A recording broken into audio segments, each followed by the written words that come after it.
अस्सलाम वालेकुम नाजरीन, मैं हूं वहीद पिताफ़ी और आप देख रहे हैं पाक न्यूज़। आज जो मैं ख़बर देने वाला हूं वो है केपीके के जो इम्पोर्टेंट डिस्ट्रिक्ट डीआई ख़ान, जहां के वज़ीर आला अली अमीन गंडापुर हैं, उनके हवाले से वहां का जो तालीमी बोर्ड है जो कि मैट्रिक और एफएससी के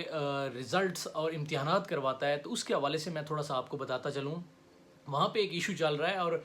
मैं थोड़ा सा आपको वो जो ख़बर देने जा रहा हूँ वो अली अमीन से रिलेटेड क्यों है, क्योंकि अली अमीन गंडापुर ने डेरा इस्माइल ख़ान में कई बार कहा है कि करप्शन और दो नंबरी करने वालों के ख़िलाफ़ कार्रवाई होगी, यहाँ तक कि ईंटों तक भी कहा गया था। लेकिन आज की जो मैं ख़बर देने जा रहा हूँ वो एक बड़ी ख़बर है, क्योंकि वहाँ पे ऐसे हुआ कि जो तालीमी बोर्ड है उसके ऊपर जो तैनातियाँ हुई हैं वो तब्दील हुई हैं।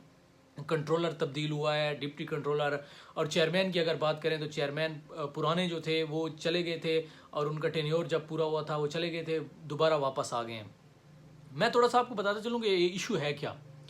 जब कंट्रोलर नए तैनात हुए हैं तो वो हुए हैं मैट्रिक इम्तिहानात के बाद, और मैट्रिक इम्तिहानात के जबकि पेपर्स होते हैं उनकी मार्किंग के दौरान ही वो जो पिछले कंट्रोलर थे उन्होंने वो ड्यूटियां लगा दी थी और उसके बाद इनकी तैनाती हुई है। तो उस पे मसला क्या बना कि जैसे वो रिज़ल्ट के ख़ासकर दिन नज़दीक आए तो जो अली अमीन गंडापुर के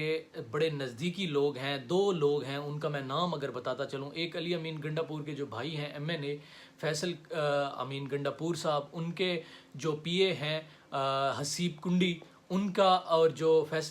अली अमीन गंडापुर के भाई उमर अमीन जो कि तहसील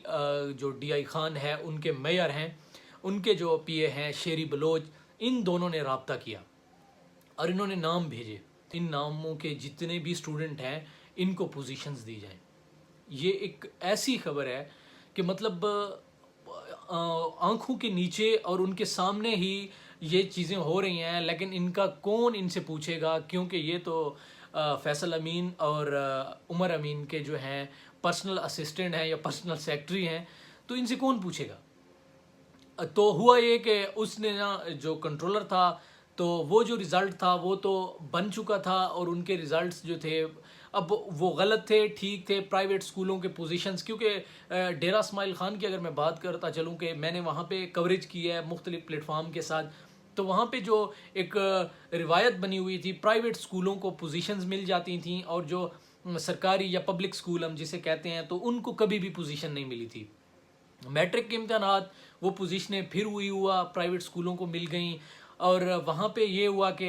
कंट्रोलर और इदारे के दरमियान या चेयरमैन के दरमियान लड़ाई का भी कहा जा रहा है कि लड़ाई भी हुई इन मामलात के ऊपर। अब देखना ये है कि हमने कोशिश की है मौक़िफ़ लेने की, चेयरमैन से रब्ता करने की कोशिश किया, उनका जो है रब्ता नहीं हो रहा था, उन्होंने हमें ना मैसेज का जवाब दिया है ना कॉल अटेंड किया है, तो वहाँ रब्ता नहीं हुआ। तो कोशिश ये कर रहे हैं कि उनका भी मौक़िफ़ लेके आएँ, क्योंकि मैंने जो अपना आपको तज्ज़िया बताना है, मुझे ये लग रहा है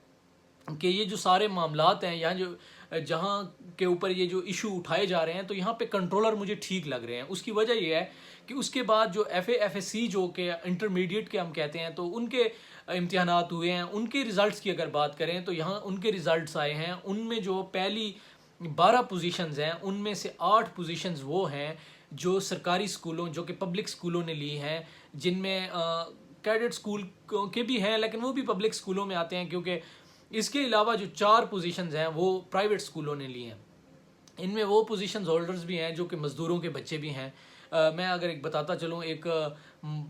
जो डेरा इस्माइल ख़ान का गांव है मंदरा कलां, उनका मज़दूर था उनका वालिद, तो उनके बच्चे ने भी पोजीशन हासिल की है। तो ये एक अच्छी चीज़ है। इसका मतलब ये है कि कुछ न कुछ हमें मेरिट नज़र आ रही थी। तो इसके साथ इख्तलाफात बढ़ रहे हैं, तो मैं थोड़ा सा आपकी अपने जो मीडिया हजरात हैं वहाँ पे भी कैंपेन चल रही है, हर एक अपना जो पॉइंट ऑफ व्यू पेश कर रहा है। मुझे नहीं पता कि मतलब उनको क्या बताया गया, हो सकता है उनको चेयरमैन और इदारे की तरफ से मौक़िफ़ दिया गया हो, मुझे दूसरी तरफ से मौक़िफ़ नहीं मिला,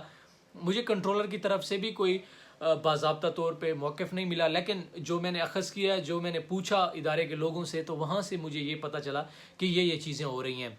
मैट्रिक के इम्तिहानात की अगर बात करें तो वहाँ पे ये था कि 4 बार स्क्रूटनी हुई है रिज़ल्ट के बाद। अब मेरे ख्याल में इतनी होती नहीं है, हर चीज़ की एक बार ही स्क्रूटनी होती है, तो वहाँ 4 बार हुई है, 4 बार हुई है। और 4 बार स्क्रूटनी में जो है चेंजेस कितने आई हैं। हर बार पहली स्क्रूटनी में जो था तकरीबन 70 लोगों के रिज़ल्ट चेंज हुए हैं, मार्क्स जो हैं बढ़ गए हैं या मतलब बढ़े ही हैं ज़्यादातर। दूसरी बार इस तरह किसी बार 40 और किसी बार में चौथी बार इनकी लड़ाई इस बात पे हुई कि जो कि स्क्रूटनी में जो मेंबर्स थे या जो लोग भी थे उन्होंने ये कहा कि मतलब उनको कंट्रोलर ने कहा कि आप अभी इस स्क्रूटनी के रिज़ल्ट के ऊपर साइन करके जाएं ताकि कल अगर 5वीं बार भी आपने रिज़ल्ट चेंज किया तो मैं सेक्रेटरी एजुकेशन को कंप्लेंट भेजूंगा आपकी कि बार बार क्यों रिज़ल्ट चेंज हो रहा है। तो अब अली अमीन, हम क्योंकि अली अमीन गंडापुर बार बार कहते हैं कि आप लोग मुझे जो हैं इसके ऊपर आवाज़ उठाएं और हमें हकायक जो हैं वो बताएं और मैं इसके ऊपर एक्शन लूँगा। तो मैं उम्मीद करता हूँ कि अगर अली अमीन या उनके भाइयों तक मेरी बात पहुँची है तो वो अपने जो पर्सनल असिस्टेंट या पर्सनल सेक्रेटरी हैं उनसे भी पूछें और बोर्ड के जो है ख़ासकर इंक्वायरी भी करें कि क्या क्या हो रहा है। आज की जो अपडेट थी इसके साथ हमें इजाज़त दीजिए। अल्लाह हाफिज़।